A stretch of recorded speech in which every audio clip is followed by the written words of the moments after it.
पंजाब के किसान तीसरी बार विरोध करने वाले हैं। केंद्र सरकार किसानी से जुड़ा एक नया बिल ला रही है, सीड बिल 2025। किसान संगठनों की दलील है कि इस बिल के जरिए सरकार बीज क्षेत्र को प्राइवेट इंटरनेशनल कंपनियों को सौंपने जा रही है, जिससे लोकल किसानों और कामगारों को नुकसान होगा। 3 कृषि कानून को लेकर हरियाणा और पंजाब के किसानों ने महीनों तक दिल्ली को घेरे रखा था। वादा पूरा नहीं होने के आरोप पर किसानों ने दूसरी बार दिल्ली को घेरने की कोशिश की, जिन्हें हरियाणा दिल्ली बॉर्डर पर महीनों तक रोका गया। महीनों तक विरोध जारी रहा और अब AIKS अखिल भारतीय किसान सभा सीड बिल 2025 के खिलाफ 10 दिसंबर से जुटने की तैयारी में है।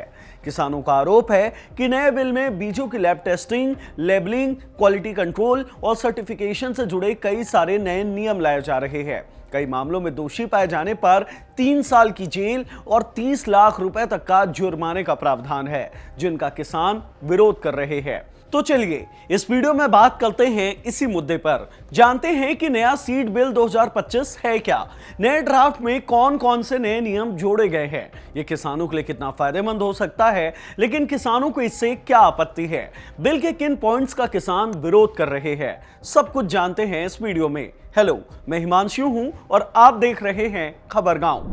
नए सीड बिल से किसान संगठनों को क्या आपत्ति है, यह समझने से पहले हमें इस बिल को समझना होगा। तो चलिए सबसे पहले सीड बिल 2025 के बारे में जान लेते हैं। यह बिल अभी अपने शुरुआती प्रारूप में है, यानी सिर्फ एक ड्राफ्ट है। यह देश में पहले से चले आ रहे पुराने बीज अधिनियम 1966 और बीज नियंत्रण आदेश 1983 की जगह लेगा। केंद्र सरकार के मुताबिक नए बिल के कुछ उद्देश्य हैं, जैसे भारत के बीज बाजार को आधुनिक बनाना, बीजों की गुणवत्ता सुनिश्चित करना, नकली बीजों की बिक्री पर रोक लगाना और किसानों को बेहतर सुरक्षा देना। हालांकि किसान संगठनों का एक बड़ा वर्ग इस नए विधेयक का विरोध कर रहा है। अखिल भारतीय किसान संघ का मानना है कि नया सीड बिल छोटे किसानों के हितों की अनदेखी करने वाला है और कॉर्पोरेट बीज कंपनियों को ज्यादा फायदा पहुंचाएगा। तो चलिए आपको 4 मेजर पॉइंट में इस पूरे बिल को समझा देते हैं। पहला पॉइंट है क्वालिटी को लेकर, जिसमें क्वालिटी कंट्रोल के लिए कई सारे प्रावधान दिए गए हैं, जैसे बिक्री से पहले बीजों का रजिस्ट्रेशन कराना होगा, उत्पादकों को बीजों की क्वालिटी और शुद्धता सुनिश्चित करनी पड़ेगी, अधिकृत एजेंसियों को बीजों का सर्टिफिकेट लेना पड़ेगा, बीजों की लेबलिंग पहले करानी होगी, बीजों की वैरायटी, क्वालिटी और अंकुरण दर बताना होगा, बीज की क्वालिटी टेस्टिंग के लिए लैब्स बनाए जाएंगे, गलत जानकारी या घटिया क्वालिटी का बीज बेचने पर कानूनी कार्रवाई होगी, सजा 3 साल की हो सकती है और 30 लाख तक का जुर्माना लगाया जा सकता है।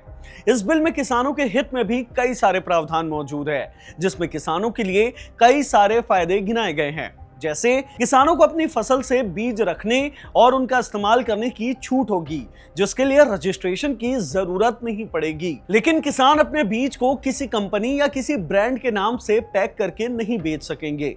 अगर खरीदा गया बीज उनके बताए जानकारी के हिसाब से प्रदर्शन नहीं करेंगे तो किसानों को मुआवजा भी मिलेगा।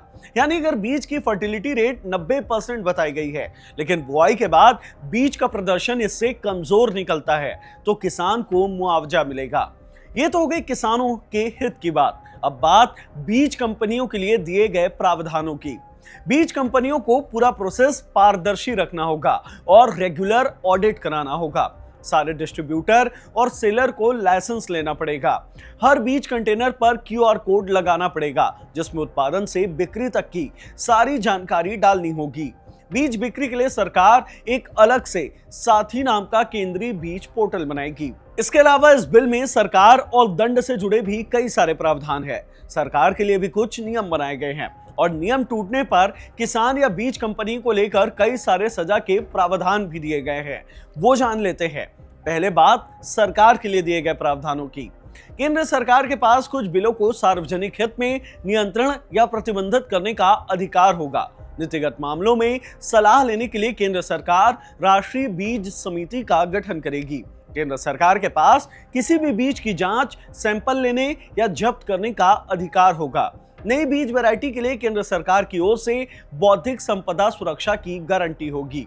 लेकिन इन सभी प्रावधानों या फिर नियमों का पालन न होने पर सजा का भी प्रावधान है। अब वो जान लेते हैं कि नियम टूटने पर क्या सजा मिल सकती है। नकली या निम्न गुणवत्ता वाले बीज बेचने पर 30 लाख रुपए तक का जुर्माना और 3 साल तक की जेल हो सकती है। किसी भी नियम के उल्लंघन पर सजा मिलेगी। बार बार अपराध करने पर सजा और बढ़ा दी जाएगी। किसी भी नए बिलों को लाने में पर्यावरण और जैव सुरक्षा मानकों का पालन जरूरी होगा। बीज विवादों के लिए जल्द शिकायत समाधान की एक व्यवस्था होगी। बीजों को लेकर झूठे वादे और भ्रामक प्रचार वाले विज्ञापन देने पर भी सजा मिलेगी। यहां तक हमने आपको नए ड्राफ्ट सीड बिल 2025 के बारे में सब कुछ समझा दिया, लेकिन किसान सिर्फ सीड बिल का विरोध नहीं कर रहे हैं। किसान ITP, GRFA और VVP एंड FR एक्ट 2001 का भी विरोध कर रहे हैं। तो चलिए अब ये समझ लेते हैं कि ऐसा क्यों है। ITGPRFA यानी कि international treaty on plant generic resources for food and agriculture एक इंटरनेशनल संधि है। भारत ने इस संधि पर हस्ताक्षर कर रखे हैं।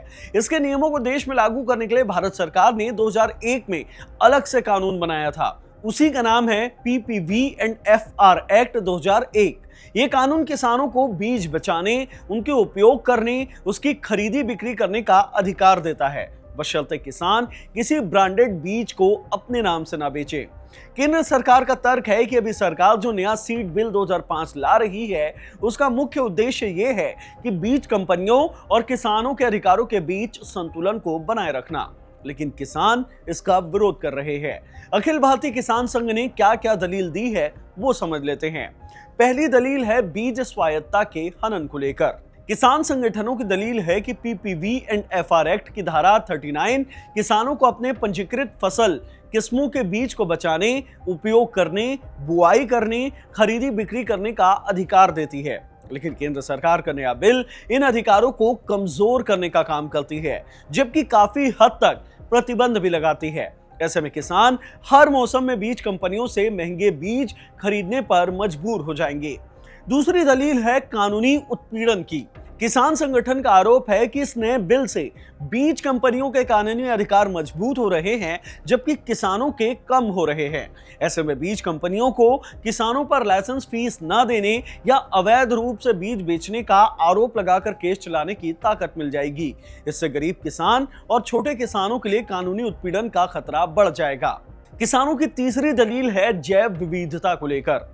किसान संगठन का आरोप है कि एक बार जब किसान कमर्शियल बीज पर पूरी तरीके से निर्भर हो जाएंगे, तो वो अपनी स्थानीय और पारंपरिक फसलों को उगाना बंद कर देंगे। इससे किसानों की जैविक विविधता को नुकसान होगा। किसान संगठन का आरोप है कि इससे फ्यूचर में क्लाइमेट चेंज या बीमारी का खतरा पैदा होगा। चौथी दलील है बढ़ते खर्च को लेकर। किसान संगठन का आरोप है कि बार बार बाजार से बीज खरीदने की मजबूरी से किसानों की लागत बढ़ जाएगी, उससे उनका मुनाफा कम होगा और कर्ज का बोझ बढ़ सकता है। तो ये है किसान विरोध प्रदर्शन का पूरा लेखा जोखा। अखिल भारतीय किसान संगठन ने सीड बिल 2025 की वापसी को लेकर आंदोलन का ऐलान कर दिया है। इसके अलावा ITP GRFA समझौते को अस्वीकार करने की भी मांग की है। 10 दिसंबर को किसान संघ ने राष्ट्रव्यापी विरोध दिवस मनाने का ऐलान किया है, जो कि स्वतंत्रता सेनानी बाबू गनू के स्मृति दिवस के तौर पर मनाया जाता है। संगठन ने कहा है कि सरकार को देश की संप्रभुता और अन्य उत्पादकों के अधिकार को गिरवी रखने नहीं दिया जाएगा।